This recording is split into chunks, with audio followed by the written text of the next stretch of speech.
हा उद्घाटनाचा कार्यक्रम कित्येक महिन्यापासून हा रखडलेला.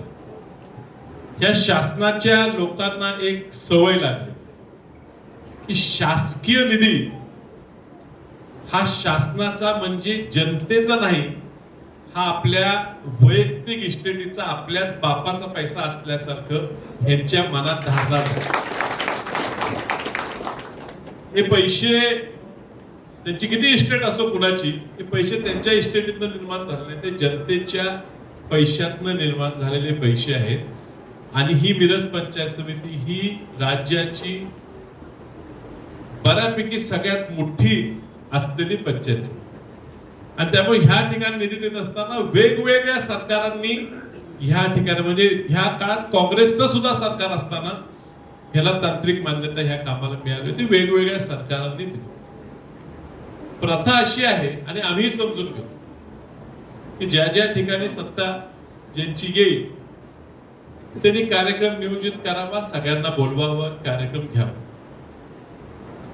आता ह्या जिल्ह्यात जत तालुक्याची इमारतीचं काम सुरू करताना पालकमंत्री आणि तिथले स्थानिक आमदार दोघच करून घेतात, इतर कुणालाही बोलवत. एमएससीबीच्या कार्यक्रमाला तर आटपाडीला स्थानिक आमदारांनाच शिवसेनेच्या बोलवलं नाही, दुसऱ्या शेजारच्या मतदारसंघातले आमदार पालकमंत्री घेऊन त्याचं उद्घाटन करतो. जनतेचा शासनाचा पैसा आम्हीच तुम्हाला दिलाय आणि त्यामुळे आम्हीच तुमचं काम करतो, अशी भावना लोकांपुढे नेण्यासाठी हा उद्योग चालला. दुर्दैवानं वनखेडे सरांनी सांगितलं मोठ बांधली पाहिजे, खरं आहे, आणि म्हणून बांधली गेली. पूर्वी नसल्यामुळे काही लोकांना त्याचा फायदा वेगवेगळ्या वेळेला झाला आणि त्यातनंही राजकारण घडलं. आपण खूप काहीतरी मोठं आहे अशी वागणूक काही लोक ह्या मतदारसंघात देत असतील, ते तर पूर्णपणे चुकीचे. आणि आम्ही संधी दिली की चांगला कार्यक्रम एकत्र घ्यायचा आहे.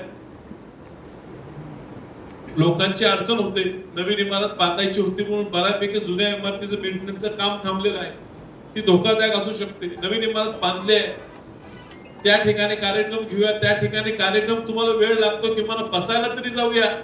आमदार साहेब ह्या ठिकाणी मीटिंग घेतली तरी दम बाजी सुरू. काही अधिकारी आहेत तर त्यांना वाटते की आज सत्तेचं त्यांना संरक्षण आहे, मात्र त्यांनी सुद्धा लक्षात घ्यावं की आज कुणाची तरी बाजू कुणाच तरी ऐकून तुम्ही रेटून काही निर्णय घ्यायला लागला. सत्ता ही कुणाचीही कायम नसते, आणि त्यामुळे अधिकारी म्हणून काम करत असताना ह्या पंचायत समितीत गेले 3 वर्ष प्रशासक काळात काय काय भानगडी केल्या, काय काय रामाचं राज्य करायचा प्रयत्न केला, मनाप्रमाणे करायची सगळी चौकशी, की आता तुम्हाला कोणतरी थांबवत असलं, उद्या सत्तांतर झाला ती सगळी चौकशी 100% बाहेर निघणार आहे. या ठिकाणी मोठ्या प्रमाणात भ्रष्टाचार प्रत्येक ग्रामपंचायतीच्या प्रशासकाच्या माध्यमातून या ठिकाणी झालेला आहे, आणि त्यातनं सत्ता कशी टिकवून ठेवायचा प्रयत्न झाला. प्रत्येक ग्रामपंचायतीला ग्रामसेवक 10-10, 15-15 वर्ष एका ठिकाणी ठेवून त्यांच्या माध्यमातून सत्ता त्या गावची चालवून तिथं भ्रष्टाचार करायचा सरकार खूप मोठा डाव ह्या मिरज तालुक्यात रचला गेलाय. आणि त्या अधिकाऱ्याला पाठीशी घालायचं आणि त्यांनी त्यांचंच ऐकायचं, हा प्रकार घडला. आणि त्यातनं हा कार्यक्रम लांबवायचा प्रयत्न झाला. कित्येक दिवस चालले, मंत्री येणार आहेत, मंत्री येणार आहेत. अहो, मंत्री येणार आहेत म्हणून काही कार्यक्रम थांबवायचा? ही इमारत मंत्र्यांसाठी बांधलेली नाही, ही सामान्य लोकांच्या सेवेसाठी बांधलेली आहे. आणि म्हणून आज या ठिकाणी सभापतींनी निर्णय घेतला, आज उद्घाटन घ्यायचा, आम्हाला निमंत्रित केलं. जिल्हा परिषद अध्यक्षा या ठिकाणी आवर्जून उपस्थित राहिले. जयंत पाटील साहेब अर्थात ह्या तालुक्यातले आमदारच आहेत, मी ह्या तालुक्याचा खासदारच आहे, सरकार या तालुक्याचे लोकप्रतिनिधी होते, आणि आज इद्रिस भाई सुद्धा ह्या तालुक्यातलेच असल्यामुळे आम्ही सगळ्यांनी एकत्र घेऊन हा आज कार्यक्रम उद्घाटन घेतलेला आहे. याच्यात राजकारण म्हणून काय करायचा हेतू नव्हता, पण जनतेला ही बांधलेली इमारत लवकर सुपूर्द करायचं, लोकार्पण करायचा हेतू होता, तो पार पाडलेला आहे. सगळ्यांनी ह्या नवीन इमारतीचा पुरेपूर उपयोग करून घ्यावा.